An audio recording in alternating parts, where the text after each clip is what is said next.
Okay, we are back. We just finished the Lava Ridge Raiders. They are the last team that we had to do. Now we're going to come back here and we're going to take care of week zero power rankings. So, what we have here, we have all the teams here. We're going to rank them, go through 14 through 6 first. Just really quick hit on those. And then we're going to break down the top five in detail. Um, One thing I want to say real quick before we jump into this, week zero power rankings, in my opinion, are probably the most useless of all the power rankings. We're going to be trying to come back week by week to kind of update these a little bit and make sure that we keep up with the league and make sure the most powerful team is always actually the most powerful team, in the league and actually on paper as well. So but I really don't like week zero power rankings. It's a lot of speculation.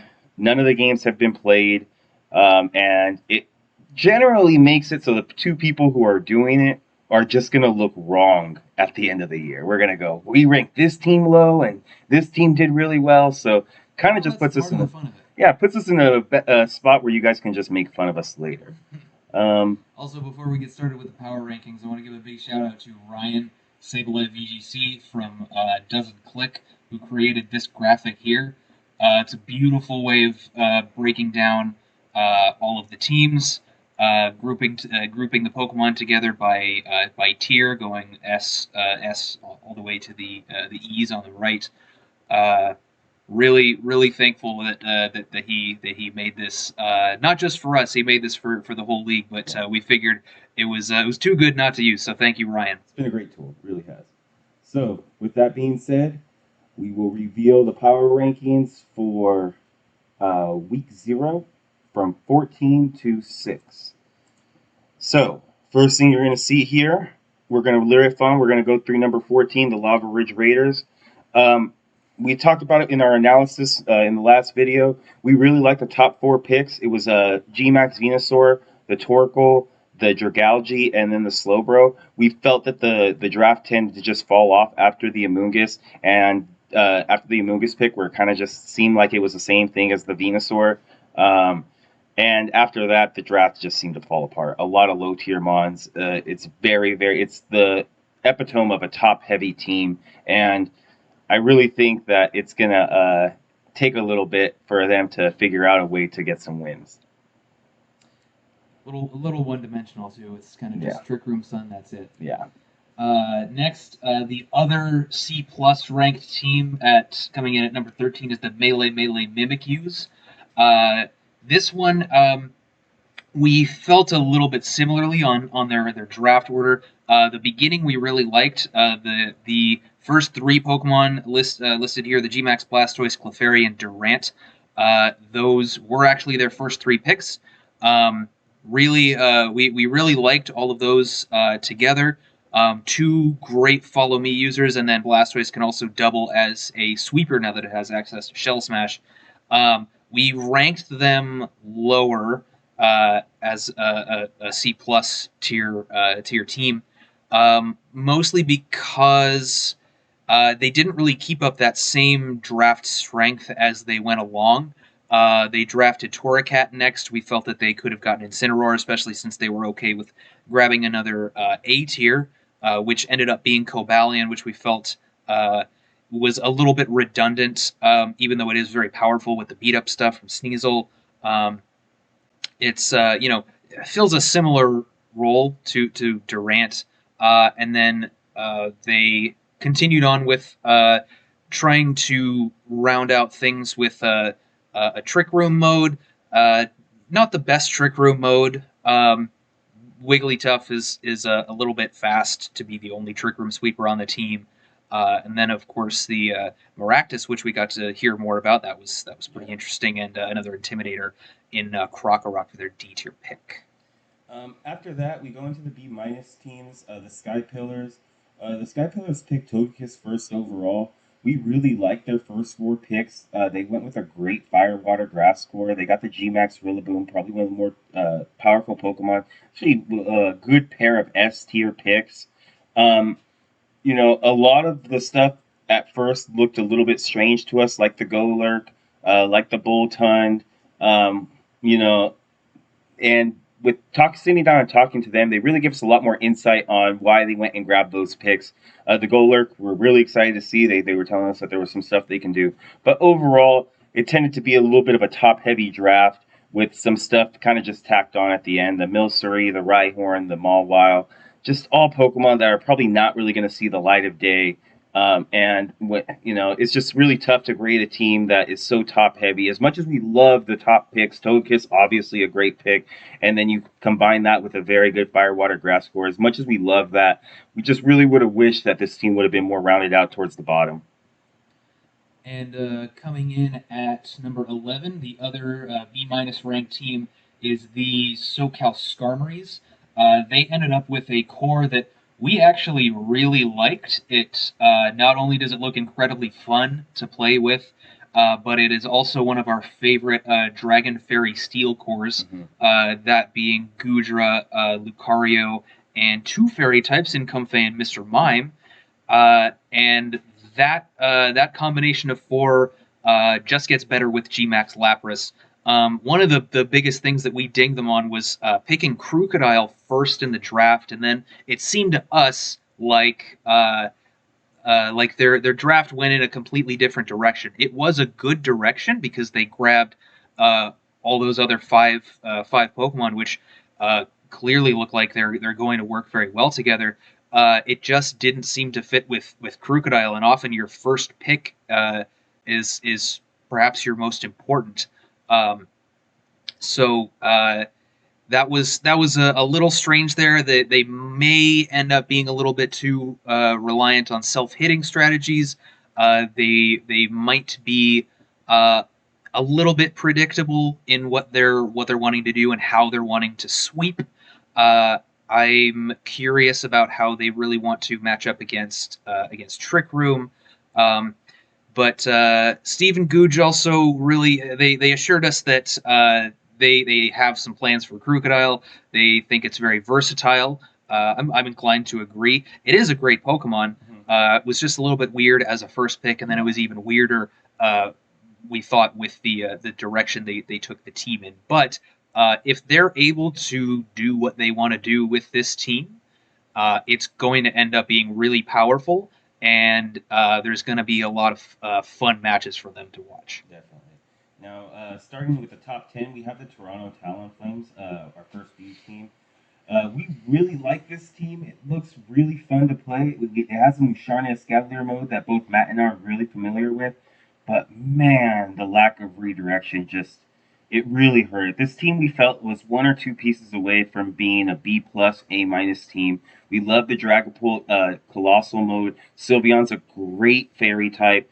The Escavalier has great coverage, a great speed tier to sweep in Trick Room. The Musharna is also a good Trick Room threat, but really that lack of redirection in multi-battle formats, it's just so important, especially the multi-battle formats that allow Dynamax like this one, where it's basically unrestricted. You need that redirection for a lot of these Pokemon, and it really sucked to grade them this low because I felt that they could be a lot better. But that's what happens when you don't have redirection. I feel that they're going to struggle a lot to keep some of their threats alive because teams are going to game plan for them, and they're not really going to have a lot of counterplay to a lot of the stuff that's going to be coming their way. But outside of the redirection, they do look very, very Yes, powerful. and that's something that we want to talk about. And I kind of want to hit over and over. Like we like a lot of these offensive picks. It just we really wish they would have put some supportive types behind there to kind of strengthen that backbone a little bit more. Yeah. Our next B tier team is the Sadistic Seniors. They have a bit of a top heavy draft, going with two S tiers and two A tiers to start off with, which ended up landing them a D tier and a couple of E tiers at the end, which is always a little bit questionable because you kind of end up with a 7, maybe 8 mon team. But their first four Pokemon are going to end up being very, very powerful together. They have some seriously powerful modes. Um, we all know what Indeedee Porygon Z wants to do. Redirection, and Porygon just Dynamaxes and blows stuff up. They've got a Psy Spam mode with Indeedee and a Alolan Raichu. And then Again, that Corviknight, just like the Porygon, I think is an incredibly strong win condition. If they can identify uh, which which Pokemon on their opponent's team are the threats to Corviknight, and there's probably not going to be very many because it's got a great defensive type. It's very bulky. It can set up really quickly. Um, it should be easy to identify the threats to Corviknight, and if they can do that, take them out. And especially if they can pair Corviknight with one of their two redirectors, because of course Raichu doubles as a redirector. It gets follow me, so Corviknight and Porygon can end up being some really devastating win conditions. And then they have Poliwrath as a water and fighting type. They said they wanted both of those types pretty badly. Marowak to perhaps help against the Trick Room matchup. Got great damage output, and then a few lower tier picks to round out their draft. So a very threatening draft in the early rounds for sure. They're gonna if somebody's not ready for what those first four Pokemon want to do, they're just gonna get blown out of the water. You know what I like about their draft too is unlike a lot of these teams that have Pokemon that really want to Dynamax, uh, a lot of their Pokemon thrive without having to be Dynamaxed at all. The only one that wants to see Dynamax is Porygon Z. But I think Corviknight, Marowak does too. Marowak Sometimes. does sometimes, definitely, but doesn't need it. It has Stick Club, Yes. and Corviknight really doesn't need the Dynamax. Raichu doesn't need the Dynamax. A lot of these things kind of just thrive without having to be pigeonholed into that Dynamax slot. Yes. Something that we saw a lot of the lower tier teams had too many Pokemon that wanted to take advantage of that Dynamax. Yes. So after that, we're going to be talking, or the Matt Alcinas come up at number 8. They're another B ranked team. They made it to finals last year. They have a okay fire water grass core. They obviously have the Incineroar. They have the Inteleon. The Fungus is all right. We felt that their draft was very top heavy. They have Pupitar and Scorbunny, but I think they did a good job with it. I think them and the seniors, they both had this mindset of going in with a top heavy draft. And I think both of them took advantage and had a game plan. And it really came out on in their drafts. We would have liked to see a couple more things. I think one of the things that you were talking about with them was, I believe, a fighting type with the mats, or a dark type. I think I forget which one it was. Psychic or Fairy Oh. was what I kind of wanted to see. That or a faster Steel type. Yes, and then we also talked about Swift Swim user to go with the Polytoad. I like their explanation for Inteleon. Yes. It makes sense. Definitely does, especially since they were considering to go Inteleon then Polytoad. Right. So the Mats, look, they're great players. We know Ben and Vichy personally. We really think that they're in a prime position to make a playoff run this year. We think they're probably going to have to make a few transactions to really put them over the top, but their core is very strong. It's going to be very threatening, and they're gonna definitely have some wins. And they were finalists They were last finalists, season. exactly. Yeah, which you would think would put them up a little higher, but there were some bones to pick with their draft Yes. on our end. Yeah. Next up, we have the New England Patch Rats, who also had a great season last season. Cleffy's got a new partner. We don't have Jeremy anymore, but Cleffy with the New England Patch Rats did great last season. Only lost one game in the regular season, obviously making playoffs. And then this team in particular is one of our favorites in terms of synergy. Yes. Really great synergy. One of our favorite Firewater Grass cores. In fact, a close second only to another team that is not listed here that we'll talk about later. It is they've got one of the best redirectors in Clefable. They've got a Trick Room mode, which may be a little bit limiting because they only really have one Trick Room setter, one Trick Room sweeper, but it is one. It is a pair with the Runerigus and the Caparaja. It's a pair that Cleffy had a tremendous amount of success with last season. And considering that success, and considering that he's no doubt familiar with this pair, we expect good things from that mode, as those first four Pokemon. And I actually think it was fairly smart of them to go to pick Clefable first. Yeah. That's something that if you've watched our other analysis videos before this one, something we've talked about a lot is trying to snag one of those redirection Pokemon as early as you can, and they did that absolutely. And then they've got a few more, a couple other attackers to round out the team. I think Manectric can provide some interesting support. It's a little bit faster than most of the Pokemon here, bar that Inteleon. Can go for some Eerie Impulse and Snarl stuff. It can Thunder Wave, and it's got some fire coverage. And then Beware might also actually be a good component to their Trick Room team, providing they're not fighting against an opposing Trick Room team that's too slow. The Morgrim Cleffy also had last season, but it fits quite a bit better on this team composition than it did with his Indeedee team last season. And then we got a little Drifloon over there, probably wanting to hold the Grassy Seed from time to time and set up a real fast Tailwind. So I expect great things from this team, especially considering the amazing synergy and the success that Cleffy had last season as well. Another comment I want to drop about the Beware that I completely forgot about. In Trick Room, it gets Hammer Arm. True. Stab, Hammer Arm, good base power. So be able to lower your speed one. I'm not sure exactly where that throws you in the speed tier in general, but the way Dynamax works and the fact that it's rotating, if maybe there's a time where maybe the Dynamax isn't on the Beware yet, it's the perfect time to go for the Hammer Arm, get the speed drop. Next turn you get the Dynamax, you Dynamax it. I forget the ability that it's called that boosts its defense, that makes it weak to fire. Fluffy, yes. You combine Fluffy with Dynamax, it becomes extremely bulky. It could definitely do some damage. So it's going to be really exciting to see how the patch tests turn out. We didn't think so much on their threat level, but they're definitely going to win some games, especially because Alex and Cleffy are two very good pilots of some of these teams. Yeah, this is definitely, despite maybe having a low threat level, this is definitely one of those teams that has its strength is made up for in its synergy, even if it's not abundantly clear that there's a bunch of threats that are going to scare their opponents right away. The synergy of this team really adds to its strength.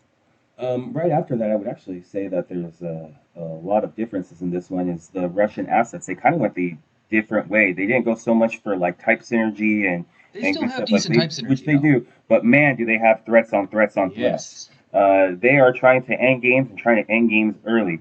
They went for the Gmax Cinderace, which obviously has the Libero ability now in this league. It's going to be the first time in the league that it's going to be able to use that ability. And then obviously with the Gmax Fireball, 160 base power attack, be able to go through those through abilities and stuff like that. The built-in Mold Breaker. And then really just be called Gmax Mold Breaker. Gmax Mold Breaker for all of them. And I love the Gothitelle Butterfree picks right in the next couple of rounds. Gothitelle's a really underrated mon to put with the Gigantamax Cinderace. It traps you in, doesn't allow them to switch in the Intimidators. Butterfree obviously works well next to it. I liked what they were thinking with their fast mode. They obviously found out right when they got Cinderace. They said, "Look, man, our fast mode's going to be one of the best regardless. Let's go into that slow mode." I don't know if their slow mode's going to be as good as they want it to be. We kind of touched on it a little bit. It has the potential to maybe be a little bit lacking. But both Terran and Dina are good builders. They're good pilots. They could definitely make this work. This is going to be one of the more interesting teams to kind of watch out for because the team is so well built. They have multiple ways to kind of deal with things. You have the Togepi with redirection. You have the Butterfree with redirection. So they were able to get Follow Me and Rage Powder, something that they didn't have last year, which really, really hurt them. I think not having a redirection in draft, especially in this format where Dynamax is allowed, is a lot of teams learn that you need to pick that up, and it's something why we graded a lot of teams hard. So the fact that they learned from their mistakes last year, they went ahead and picked up a Follow Me user and a Rage Powder user, the Rage Powder user pretty early in their draft. think it benefit them a lot. So there were other teams that got B pluses that ended up in the top five. The Russian assets were barely squeezed out of the top five, but honestly, it was pretty close to call. I think the only reason probably why we moved the Russian assets down is because of the I guess the resumes of some of the players that are coming in. Yeah. Hector and Allen, both experienced multi-battle players, and we have a couple other people that in this. I guess now people pretty much know that the top five is going to be with us, with the Potatoes, with Doesn't Click, with the LA New Wave, and with the reigning champions Team Pussy. So there were Not necessarily in that order. not in that order, no, absolutely not. We're gonna reveal that coming up. But two of those teams had B plus grades, and they barely squeezed the Russian assets out. And most of it was because the Russian assets did barely miss playoffs last year due to a differential thing. They had the record good enough to make it, but they just weren't able to make it. So the teams that we are putting in have been able to make it into playoffs, and we thought that the pilots that were piloting them just gave them the edge over the Russian assets to put them in top five and to just edge out the Russian assets into the sixth slot. We really like their draft. We really think that they're going to do well, but we'll have to wait and see exactly how they're going to do. So with that being said, we're going to reveal the first team of our top five here. Before we get into that, I kind of alluded to it earlier. Matt and I, we are in the top five. We did not do our draft grade. If you guys did watch that, we had the LA New Wave conduct our draft grade. They gave us an A minus. You can probably go back and see that. So what we actually ended up doing with one of the other teams that we tied, we sent our draft analysis video to the New Waves again of this team, and we sent them the draft analysis video that they did on us. They compared it, and they told us which one they felt was a tiebreaker. Obviously, there's going to be bias in these week zero power rankings. That's why we kind of don't want to put a lot of weight on it. But we just kind of wanted to get that out of the way and let you know how we ended up coming to this top five, because we tried to grade them all in the grades and then kind of just sort out exactly how they fit with more detail. So, with all that being said, let's go into the first one. And we have at number five the LA New Wave, coached by Hector and Allen. Do you want to go ahead and say a few words on them? Sure, yeah. So I think one of the uh, maybe the most significant deciding factor in putting this team over the Russian assets is the players that are piloting this draft. We do know them. There is a bit of a bias there. Hector and Allen are both amazing players. They're both SoCal locals. And Allen especially is probably the best player who consistently attends locals down here. At least right now. Yeah, currently, yes. So I think the VGC and multi-battle resumes of both of these players helped to squeeze them into the top five here. But they also have a very powerful team. They have a lot of different modes that they can go for. They managed to snag that Gmax Colossal, so that the Talon Flames, I believe, are the ones with the Dragapult, right? So that the Talon Flames were not able to grab the Gmax version. Went to LA New Wave here, who has a couple of Surf Pokemon that they can make that happen with. They've got some serious threats. Mew especially one Pokemon that has a special place with us at the Amogus Burnouts. It's extremely versatile. It can boost any of its stats, whether it's using a max move or just a boosting move before it maxes, if it maxes at all. It is people like to point at Togekiss as the most versatile Pokemon in the format or in the league, but you could very easily make a case that it's actually Mew, despite the fact that does not get redirection. The main thing that Togekiss has over Mew. But they Dracozolt is also going to be a big threat. They have it's something that can just hit the field and Dynamax and start dealing damage right away. Doesn't need setup. It's just going to use that hustle to blow through teams. The Meowstic I think can support a lot of this stuff really well. It can fake tears stuff to help maybe a setup Mew sweep an opposing team. It's going to be able to set up screens to make these Dynamax Pokemon even bulkier. Dracozolt Mew would really appreciate that when they Dynamax. They've got this Tauros Frostlass combination with the Frost Breath and Anger Point. I could even I mentioned in our interview with them they could even go with a Bulldoze Tauros with a weakness policy Tentacruel since it has clear body. Its speed is not going to be reduced. They have they have one of the few Pokemon that threatens both redirection and sleep in Tangrowth. They've got a lot of really powerful tools here, and they are both very clearly extremely talented players. So, I like the LA New Wave a lot. Obviously, they're friends of ours, but just in general, they're really good at prepping. Alan, this team is perfect for Alan's playstyle. Alan was paired with Foster 2 years ago, and I know that Foster likes to play a little bit more defensively. They missed the playoffs, but I think that might have had more to do with chemistry than anything, just the way that they like to build teams. Hector's going to be the perfect partner for Alan because Hector kind of knows how Alan likes to play, and he's going to be accommodating to him. Alan knows how to run these teams, and I see a lot of 6-0s in their future, or at least 5 or 4. Honestly, they're gonna do some work. No doubt. All right. So, with that being said, the next team on our list is Team Pussy, the reigning champions. People might be a little bit surprised to find the reigning champions down here at number 4, but we did grade them with a B plus, so they are among the B pluses. They are at the top of the B pluses, however, for very good reason. They have a lot of threats here.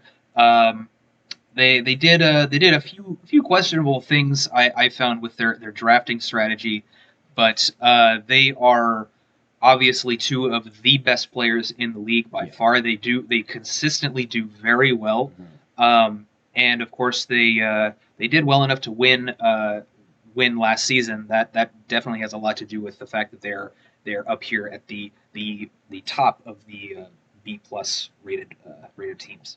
Yeah, I really like this team. I think that it's pretty well rounded, but we kind of hit on it before, and I'll make this now. I didn't get to make this analogy in the video, but I'll make it here. Togekiss was the MVP of their team last year. They brought the band back together.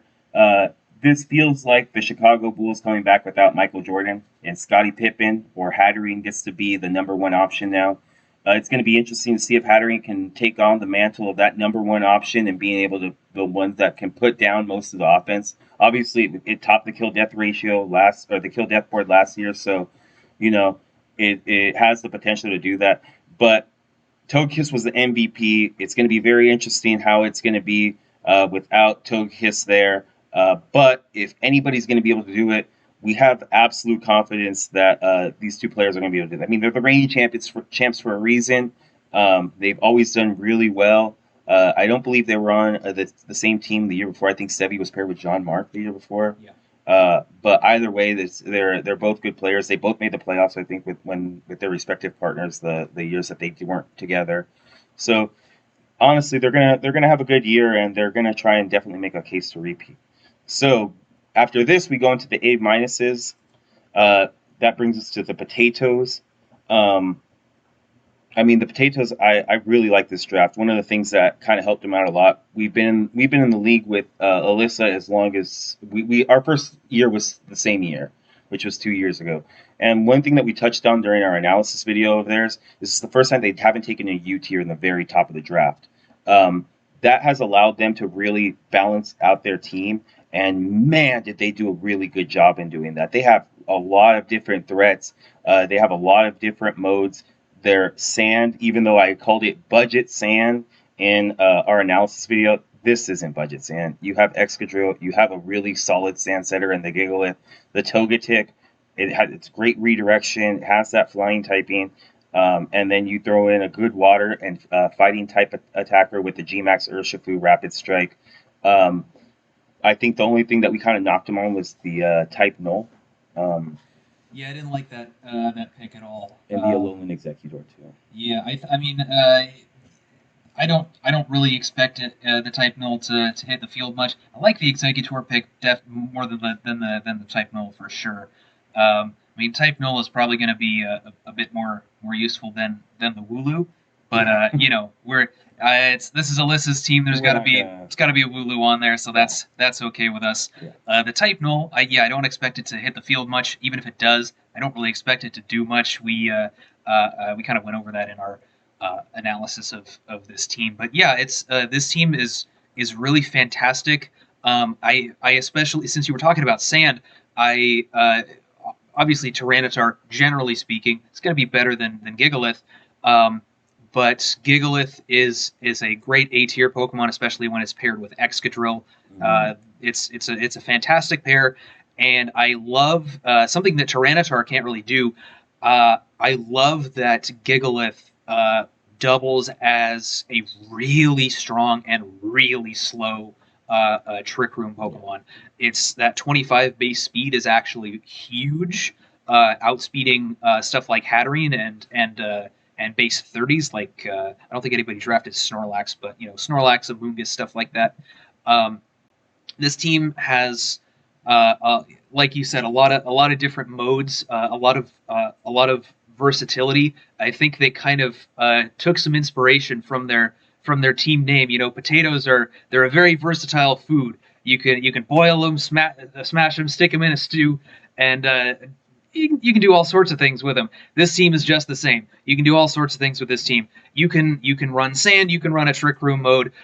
You can just run some all out offense with a big Dynamax Urshifu to break through those protects while you have a Scarf Darmanitan on the field with that sheer force Flare Blitz just putting out a huge amount of damage. And you have a lot of you have a lot of variation in the speeds. You can I can see this team doing well against in many different matchups. I like this team a lot. You know, one of the things I like the most is whether more undervalued picks. Well, I consider undervalued is the Darmanitan. I like that a lot. I think in the mid to late game, we're going to see situations where it comes in with a Scarf. It already has a really good base speed stat. It has sheer force with a good attack stat. That thing's going to clean up. I can definitely see situations where they've done most of their damage with the Urshifu and with the Excadrill, and Darmanitan comes in and grabs 3 KOs. You know, because they just kind of don't have anything to stop it. It's a great late game sweeper. Yeah.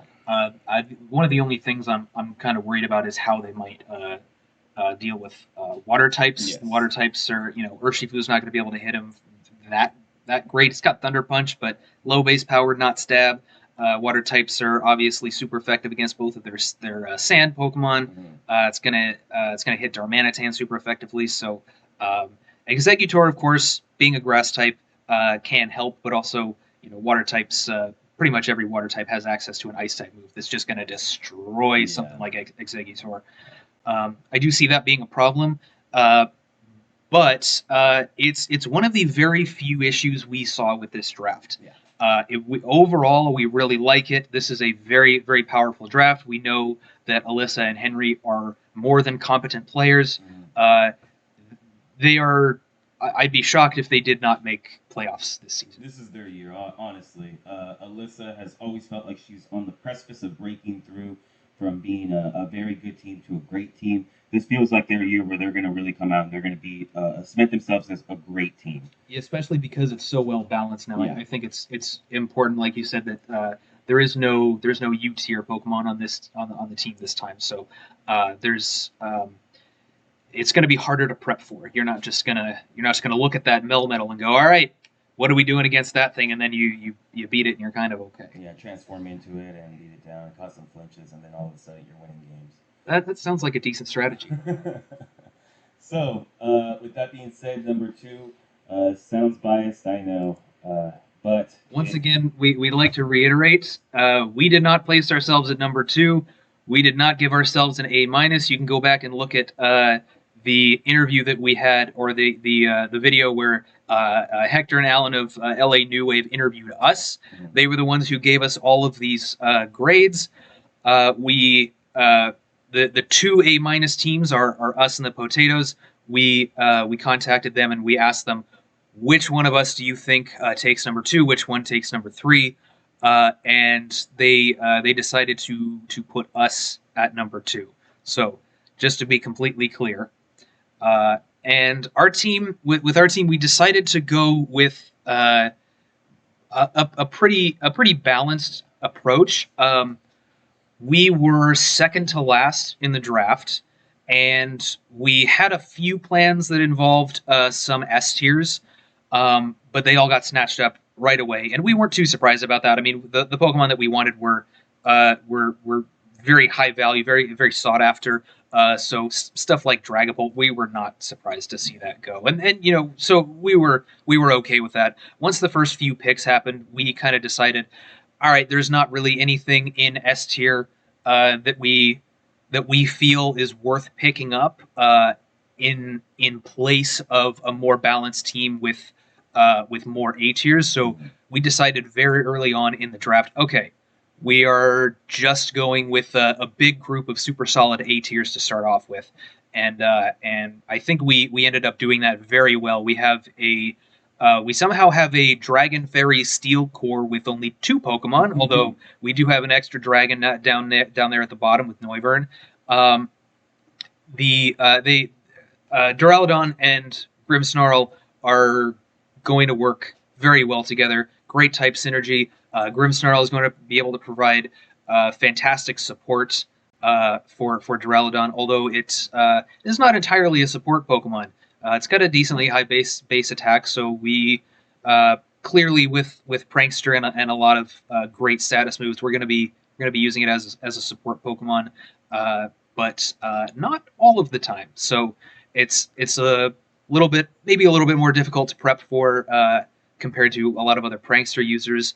The Volcarona and Blastoise, that pair was something that we had in mind from the very beginning. It was kind of one of our backups, and as soon as we grabbed Duraludon with its Grimmsnarl, we noticed as it was getting close to us again in round 3, we noticed that Volcarona and Blastoise were still there, and we were thinking, hey, should we maybe go with these as well? I know we were kind of thinking of those 2 as a backup for our first 2 picks. But they're still there, even though we got our 2 picks, and we can more than afford a total of 4 A tiers since we don't have any S's. So we managed to pick them up. They're going to be a great pair together. Fire and water, all they needed was a grass type, which we picked up next. They both have redirection. They both have great setup, which is part of the reason we wanted to grab them. You never know which one's going to do which thing. And then we picked up Gourgeist as our to complete that Firewater Grass Core and to kind of start our sort of Trick Room mode, sort of anti-Trick Room mode. Got Cottony, great support Pokemons, the only priority Tailwind user that was drafted. Pincurchin, not going to say too much about that, but I'm excited to use it. We have a few tricks up our sleeve with that little guy. Slowking to kind of help round out that Trick Room mode. Noivern for some extra offense. Very fast Pokemon, and Coughing for some neutralizing gas in case we really want to shut down some Pokemon that rely heavily on their abilities. Yeah, we really like what we did in general. We're hoping that we're going to be able to replicate our season from last year. We went 8-1 and ended up in top 4. We lost to the Matt Alcinas, not this guy, but Ben and Vichy in top 4. So even though we were a little disappointed by where we were placed in the draft, we are pretty happy with the outcome that we ended up. We did a decent amount of prep to try and get what we wanted, and we're overall pretty happy about it. Hopefully we can do more than just being our highlight of our year won't just be being number 2 on the week 0 power rankings. Hopefully, we'll have a couple more highlights. This is just the start. But now, finally, we have the number 1 team, the only team left, and that is Doesn't Click. And man, basically we just did their video and it was just us fawning all over them. We really, really, really like this team. In our opinion, the best fire water grass score. You have the Cinderace, you have the Primarina, you have the Serena. Primarina, first round, first pick. I thought it was a genius move. It really was. And then the fact that Cinderace was still there for them in the second round, made go ahead and pick it up. The Serena again, it was a good pick. The Obstagoon in the third, we liked it. We ran Obstagoon a little over it ourselves, but we found it interesting that they took it that high.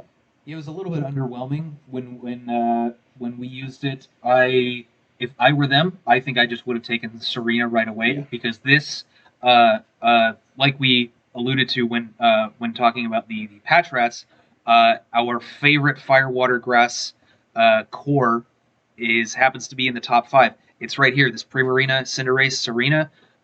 We love this core.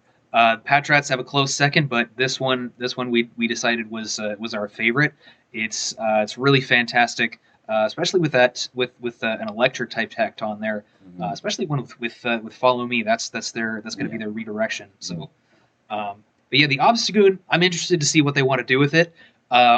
There is, I think, it probably has more potential than we got out of it, and Doesn't Click is such a fantastic team with a fantastic record in the multi-battle conference. They are 2-time champions. If anybody can get the maximum amount of mileage out of Obstagoon, it's got to be these two. Yeah, absolutely. 2 great players, had an incredible draft. Kind of said it before. It seems like they're coming back with a force. They really were not happy with the fact that they missed playoffs last year. Being back-to-back champs, I don't blame them. We would have found that a very underwhelming if that was Matt and I as well.